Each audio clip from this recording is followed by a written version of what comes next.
जय हिंद, जय भारत, वंदे मातरम। मैं रविंद्र फौजी आज मैं इस वीडियो के माध्यम से हमारे नौजवान साथियों को एक विशेष सूचना देना चाहता हूं। साथियों, सबसे बड़ी बात तो यह है कि जो आपके लेटर हाई कोर्ट में जा रहे हैं और उन लेटरों की वजह से सरकार का अभी तक जवाब दाखिल नहीं हुआ है। मैं आपको इसकी पूरी जानकारी देता हूं। जैसा कि हमने बताया था कि सारी सुनवाई जो 15 को जब कंप्लीट हो गई थी और उस सुनवाई तक लगभग ये तय हो चुका था कि केस हमारे हक में है। उस समय सरकार ने लास्ट में ये 10 दिन मांगे थे कि हमें 10 दिन दो, हम एफिडेविट दिखाना चाहते हैं। तो कोर्ट ने कहा था कि ठीक है, आप दिखाओ सोमवार को। तो सरकार ने कहा था कि सोमवार को हम एफिडेविट पेश करेंगे, और जिनकी संख्या लगभग 10 लाख है। उसी एफिडेविट की रोक के लिए मैंने हमारे युवा साथियों को बोला था कि आप लोग अपने पत्र लिखो दिल्ली हाई कोर्ट के नाम। और काफ़ी साथियों ने जो पत्र लिखे हैं उनका सभी का धन्यवाद। अब उन पत्रों की संख्या कितनी है, क्योंकि ये सूचना सरकार के पास पहुंच गई थी और सरकार ने अपना एफिडेविट ना सोमवार को ना मंगलवार को दिखाए, क्योंकि कहीं ना कहीं सरकार को भी इंतजार है कि लोग कितना पत्र डाल रहे हैं, उन पत्रों में क्या काट है। मैंने स्पष्ट सरकार को बता दिया था कि सरकार एफिडेविट के द्वारा दिखाना चाहती थी कि साहब ये देखो, ये इतनी संख्या है जो आर्मी में जाने के लिए ये लोग खुश हैं और ये लोग किसी भी केस में इन्वॉल्व नहीं हैं और ये इस भर्ती को स्वीकार कर रहे हैं। इसी एवज में मैंने बच्चों से लिखवाया था कि वो लिखें अपने न्यायाधीश सतीश चंद्रा जी को कि हम हमारी पुरानी भर्ती चाहते हैं और अग्निपथ हमारी मजबूरी है। जो गए जिनकी मजबूरी में है, कुछ लोग गए नहीं जिन्होंने स्पष्ट लिखा कि हम अग्निपथ में जाएंगे नहीं। 4-4, 5-5 साल की मेहनत करके 4 साल की नौकरी क्यों जाएं? सरकार कहती है कि हम उसके बाद उसको पैरामिलिट्री में ट्रांसफर कर देंगे, जबकि पैरामिलिट्री का और एयरफोर्स और नेवी की जो हाइट का क्राइटेरिया ही अलग है। जहाँ एक 57 और एक 62 हाइट है और कहाँ एक 70 हाइट है, लगभग मतलब वो अनफिट ही हो जाएंगे। ऐसी बहुत सी समस्याएं आने की वजह से बहुत से लोगों ने पत्र लिखे, जिसकी जानकारी सरकार तक पहुंची। इस जानकारी के उसमें अभी तक सरकार ने एफिडेविट नहीं दिया है। पहली तो ये आपकी एक जीत ही मानो। हालांकि साथियों, मेरा काम था आपको अवगत कराना, और मेरी कोई भी वीडियो आप सबको पता है कि सरकार तक डायरेक्ट पहुंचती है। उसका कारण कुछ बच्चों के दिमाग में बहम आ गया हो कि रविंद्र फौजी अभी हमारे केस में आया और अभी हाईलाइट हो गया और अभी सरकार इससे चिढ़ रही है। ऐसा कुछ नहीं है। रविंद्र फौजी पहले ही इन खासकर अफसरों से और सरकार के ऐसे किसी भी गलत निर्णय के खिलाफ बहुत दिनों से बोलता है। और ये 6,80,000 जो साथी जुड़े हुए हैं, इसमें लगभग 5 लाख ऑन ड्यूटी जवान ही हैं जो हमसे जुड़े हुए हैं। कुछ अच्छे अधिकारी भी हैं और कुछ गलत लोग भी जुड़े हैं जो बार बार इन चीज़ों को देखते हैं कि रविंद्र फौजी आज क्या कहेगा। और इसी के लिए, क्योंकि मेरी लड़ाई बहुत दिनों से एक सहायक प्रथा के खिलाफ, क्योंकि जवानों से ये जो बूट पॉलिश, कुत्ते घुमाना, घरेलू काम, मेरी मेन लड़ाई इन अधिकारियों से बहुत दिनों से वही चल रही है। उस सिलसिले में आपको पता है कि हम अपने विपिन रावत साहब जब चीफ थे तब से लगाकर फिर वो सीडीएस बने, तब से मैंने 3 बार उनको धरना भी दिया, उनसे मिलकर इन चीज़ों को अवगत भी कराया। और वो इस समस्या को ख़त्म करने के लिए उनका कहा था कि हम अग्निवीर भर्ती करेंगे 10,000। विपिन रावत जी का ये स्टेटमेंट था, 10,000 अग्निवीर जो सिर्फ 4 साल के लिए वो यही काम करेंगे, ताकि हमारे जवान जो ये वर्दी पहनते हैं वो वर्दी कलंकित ना हो, वो वर्दी कुत्ते घुमाते ना दिखे, वो वर्दी बूट पॉलिश ना करे किसी की। लेकिन उससे कुछ लोग खुश नहीं, अंग्रेजी मानसिकता के। क्यों? क्योंकि उस नियम के अनुसार इनको कर्नल एंड अबव को 1-1 लागू है और नीचे वालों को 2-3 को मिलाकर 1-1 मिलता है। और ये रखते हैं कर्नल जैसे ही बढ़ जाएगा कमांडिंग ऑफिसर, तो कम से कम मिनिमम 10, जैसे जैसे रैंक बढ़ती जाएगी 20, 30, 50, 100 बंदे लेकर ये बैठे हैं जितनी इनकी तनख्वाह नहीं, जितनी इनकी औकात नहीं, उससे ज़्यादा बंदों को रखकर अपना स्टेटस दिखाते हैं। मैंने कई बार कहा कि स्टेटस दिखाना है तो हमारे ब्रिगेडियर भवानी सिंह की तरह दिखाओ, जो 1 रुपया लेते थे फौज से और एक ही सहायक उनके पास रहता था जिसकी पेमेंट खुद देते थे और उसके बच्चों को विदेश में पढ़ाया था। इनकी औकात है? नहीं है। इनकी तो ऐसी औकात है कि जो सहायक इनके घर में सुबह से शाम तक काम करता है उसको अपने फ्रिज से 1 गिलास पानी तक नहीं पिला सकते। जो ड्राइवर दिन रात इनको लिए घूमता है, जो रात रात भर इनकी पार्टियां चलती हैं जिसमें ये कुछ खा रहे हैं, पी रहे हैं, और वो ड्राइवर बेचारा भूखे पास से बाहर खड़ा रहता है, और फिर अगर उससे कोई छोटी सी गलती हो जाए तो उसको पनिशमेंट दे दी जाती है। तो वो पीड़ित लोग, जब रविंद्र फौजी ने वहाँ पीड़ाएं देखी और बाहर आया और बाहर आकर एक चैनल बनाया और आवाज़ उठाने लगे, तो ऐसे पीड़ित लोग हर चीज़ की सूचना हमारे तक देते हैं। बहुत से लोगों को लगता है ना, मैंने बताया था कि आर्मी हेडक्वार्टर में कॉन्फ्रेंस चल रही है लगातार। जैसे ही उन्होंने सोमवार को एक घोषणा की थी कि हम एफिडेविट दिखाएंगे, वैसे ही मैंने वीडियो डाला था और वैसे ही वहाँ कॉन्फ्रेंस है, हालांकि पहले भी चल रही थी और गति से हो गई कि भाई अपने फटाफट वो डालो, नहीं तो उधर से वो लेटर वगैरह आएंगे। क्योंकि इधर से अगर ये उन्हीं लोगों का दिखा रहे हैं कि खुश हैं उन्हीं लोगों को, लेकिन जब दूसरे लेटरों में हमने लिखवाया है कि ये ज़बरदस्ती है, हमारी मजबूरी है, हमें दबाव में डालकर लिए गए हैं, तो वो एफिडेविट का काट हो जाएगा, इनकी वो चीज़ें मिट्टी में मिल जाएंगी और फिर इनकी बेइज्जती होगी, फिर इनको कोर्ट जोते मारेगा। इसलिए अभी तक दिए नहीं हैं। लेकिन यहाँ ये भी बता दूं कि हो सकता है, ये संख्या को देख रहे हैं, अब कितने लोग जागरूक हुए हैं, कितने लोगों तक भेजा है, वो तो समय ही तय करेगा।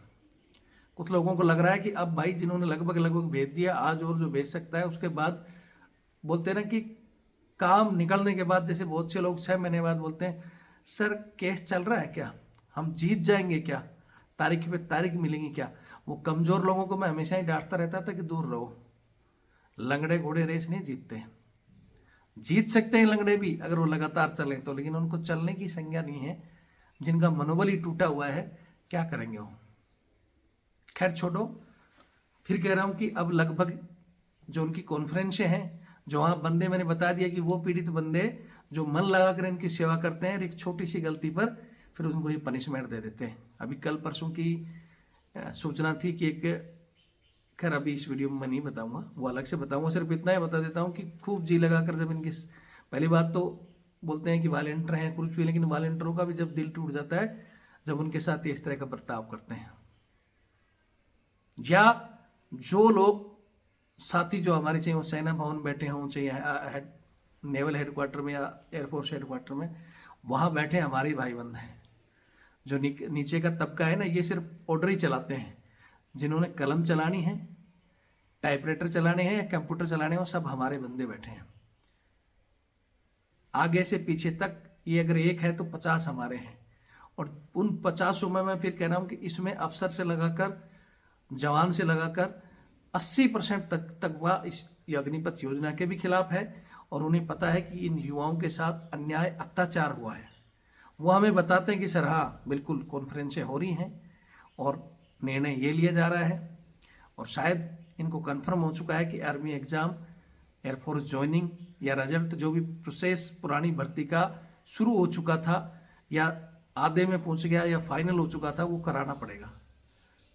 भाई स्पष्ट है कि आपकी योजना 14 जून 2022 को अगर आप लेकर आते हो तो उससे पहली भर्ती 19, 20, 21 और 22 मई तक आपने भर्तियों का सिलसिला जारी रखा तो वो करानी होंगी। अब ये कॉन्फ्रेंसों से लगभग फिर कह रहा हूँ कि तय हो चुका है। अब आज का दिन तय करता है कि क्या संख्या देखते हैं, अब कितनी संख्या पहुंची है ये भी खबर ले रहे हैं। ये मत सोचना कि खबरी हमारे ही हैं, हमारे इस चैनल के बीच में या बहुत जगह सरकार के भी खबरी बैठे रहते हैं, या कोर्ट में जा जाकर देख रहे हैं कि कितने लेटर आए, उन लेटरों में क्या संख्या चल रही है या लोगों का रुझान क्या है। वो सारी चीज़ें देखकर ही ये अपना लास्ट जो भी दाखिल करना होगा, हो सकता है ये लास्ट में करें।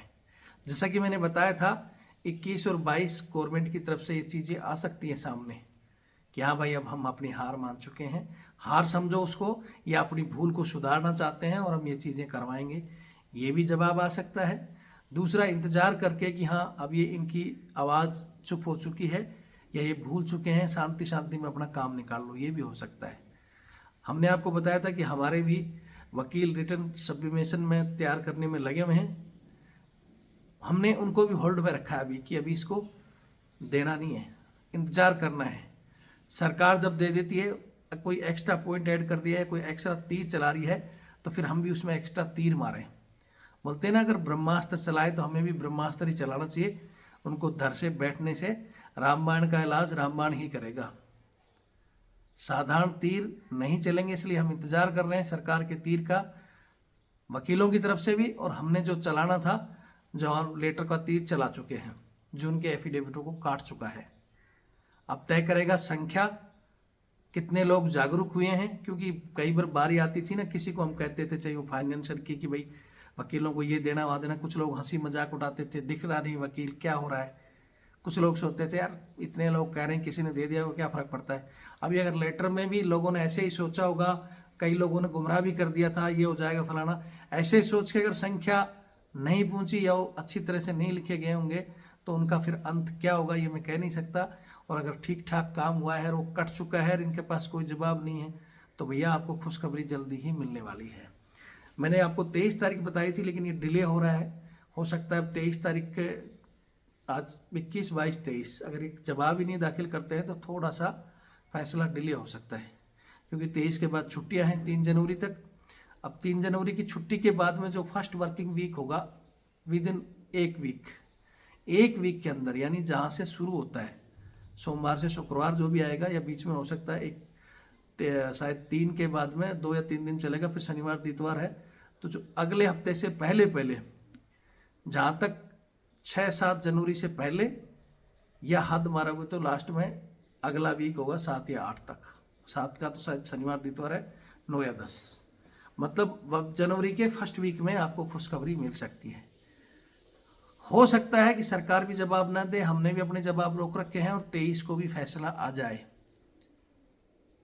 कोर्ट इंतजार करके कि अगर ना सरकार एफिडेविट देती है और ना ही अपना हम रिटर्न सबमिशन दायर करते हैं, तो 23 को भी फैसला आ सकता है और हमारे हक में होगा। Army exam, air force joining, result, यानी जितनी भी पुरानी भर्तियां जिनका प्रोसेस रुका हुआ है, और उम्र सीमा 25, ये लगभग मोटे सारी चीज़ें कवर हो रही हैं। मैं फिर कह रहा हूँ कि कॉन्फ्रेंस वगैरह चल रही है, वहाँ से जो खबरें हमारे पास आ रही है मैंने बता दिया किस जरिए से आती हैं, कैसे आती हैं, और आगे क्या होगा वो भी मैंने आपको बता दिया था कि फैसले से पहले हम बता देंगे। बशर्ते कि कुछ हमारे जो साथी हैं, क्योंकि हम ऐसी कुछ खास चीज़ें बाद में बताते हैं, क्योंकि जो पीड़ित रहता है वो अंत तक वीडियो को देख लेता है, लेकिन जो हमारे खबरी होते हैं वो नॉर्मल वीडियो को देखकर छोड़ देते हैं, क्योंकि भाई रविंद्र फौजी ने बस इतना ही गाना है, तो वो चले जाते हैं, अंत में देते। लेकिन अभी कुछ साथी हमारे वीडियो को कटिंग करके डाल देते हैं, तो ऐसी कुछ गुप्त सूचनाओं को अभी गुप्त ही रखें, नहीं तो फिर क्या है, वो हमारे जो साथी हैं फिर वो सूचना भेजने में थोड़ा डिले करते हैं। जैसे भी कोई सूचना आएगी आगे मैं दे दूंगा। फिर कहता हूँ साथियों, पॉजिटिव रहो, एकजुट रहो, खुशखबरी जरूर मिलेगी। और ये आपकी, हमारी, आपके माँ बाप की दुआएं, और कहीं ना कहीं वो देखने वाला ऊपर वाला कि हाँ आपने मेहनत की है, तो उसका फल आपको मिलेगा।